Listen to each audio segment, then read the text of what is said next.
On the morning of April 18th, AD 33, a Roman banking clerk named Lucius Aelius Marcellus climbs the worn steps of the Basilica Julia and slips behind the curtained stalls of the Argentarii, the moneylenders of the Forum.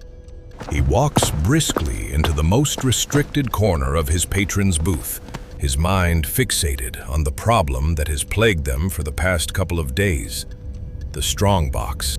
This isn't just any strongbox.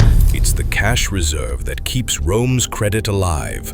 Coins in, coins out. The box is supposed to sing with silver, but when Lucius lifts the lid, there's only silence.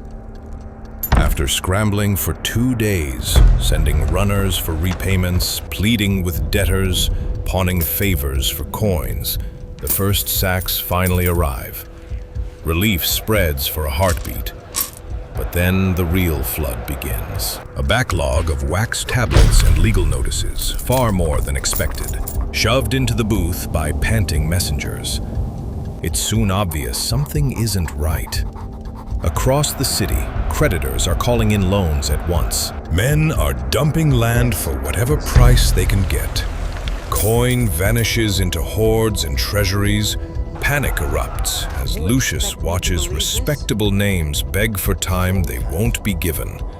But it's likely too late. Rome's credit had just broken. To understand how Lucius found himself staring into an empty strongbox, we need to rewind the clock a few weeks. That's when a swarm of private prosecutors dusted off an old law dating back to the days of Julius Caesar. The statute was simple but severe. It required lenders to hold a substantial portion of their capital in Italian land. The intent was to keep property prices stable and prevent the wealthy from hoarding cash. It was designed to anchor Rome's wealth in Rome's soil. But for decades, the senatorial elite and the equestrian knights had simply ignored it. Why tie up your fortune in a slow-yield farm in Tuscany when you could loan cash at extremely high interest rates in the city? It was faster, easier, and far more profitable. The result? A massive bubble of non-compliance. But when professional informers realized that virtually every wealthy man in the city was breaking the law, they didn't just sue one bank, they sued them all. The Roman courts were instantly paralyzed by the sheer volume of cases. Desperate, the judges kicked the problem up to the Senate. The senators, many of whom were guilty themselves, concocted what they thought was a mercy. An 18-month grace period for everyone to balance their books and comply with the law. They thought they were buying time. Instead, they triggered one of the worst financial disasters in history.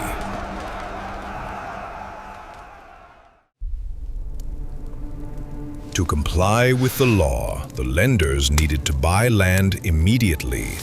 But to buy land, they needed cash. And they didn't have cash. It was all out on the street, tied up in those high-interest loans.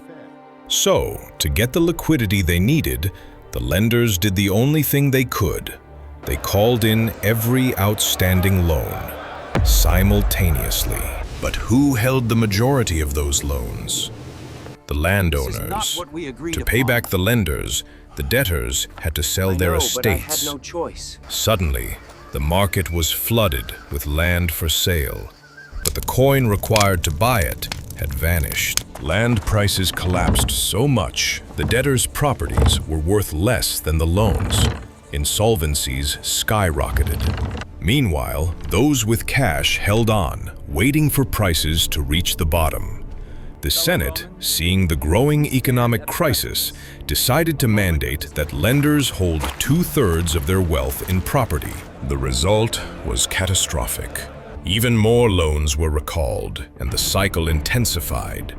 The economy ground to a halt. Back in the Forum, the roar of trade has turned into a terrifying silence. Lucius looks down at that empty strongbox. There are no more runners coming with deposits, no more bags of silver, just a ledger full of debts that will never be paid. He closes the heavy account book and signals to shut the stall. There is nothing left to count. The market has failed. The Senate has failed. And as far as Lucius knows, Rome is bankrupt.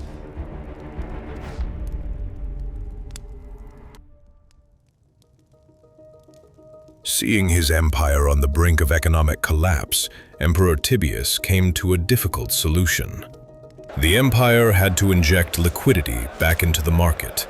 The precious imperial treasury was opened, and 100 million sesterces flooded the market. The emperor offered interest-free loans for 3 years. It was a radical move. By lending directly to the banks and the debtors, the state became the lender of last resort. Tiberius had just invented quantitative easing.